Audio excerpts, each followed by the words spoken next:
Is it looking like it's going to be a busy day there at Manchester Airport? Are people getting away when they can?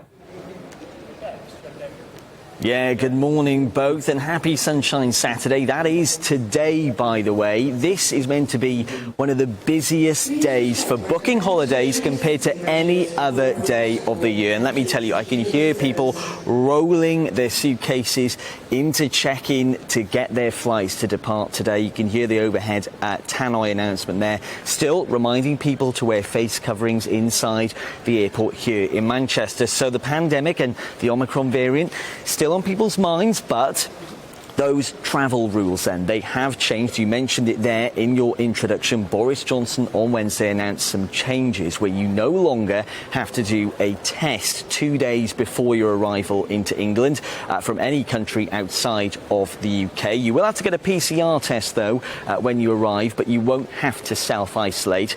Tomorrow though, that changes. That changes to a lateral flow test, but you cannot then get your lateral flow test from the NHS. You do have to buy a lateral flow when you arrive in the UK. Also, for those who are unvaccinated, just bear in mind that you will need to continue to take a pre-departure test, PCR test on day 2 and day 8. And self-isolate for 10 days. So just bear those little rules in mind. But certainly these travel changes have caused an influx in people booking holidays to go abroad. Myself included. I've actually booked a flight to Iceland in a couple of weeks' time. 33 quid with Wizz Air.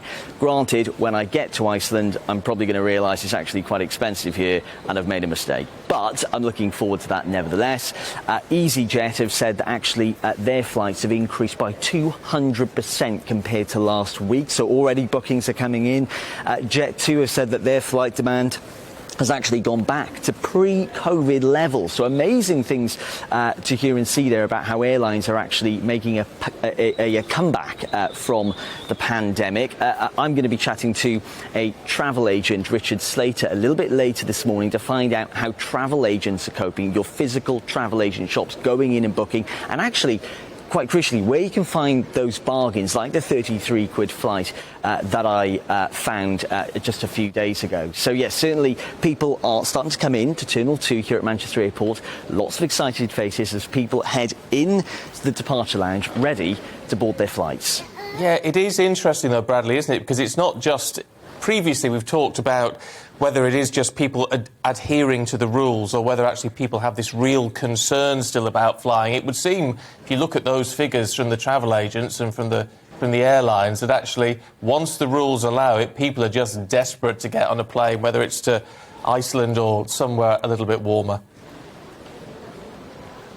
Yeah, absolutely. People generally are very desperate to get away. People want to get away from what has been really a very difficult 12 months, let's be honest. Even over Christmas, people haven't really seen friends or family. That's been a struggle. So people certainly, and you can tell by some of the faces here in the airport, people are really, really glad that they're going to be going away. You've got people earlier on who are walking past me cheering, saying, yes, we're going abroad, we're actually doing it. Because for some people, they haven't actually been away for over 2 years. There was a couple that said we've literally not left the UK in over 2 years, and they were a couple that go on holiday twice a year. So for some people, this has been certainly a long time coming.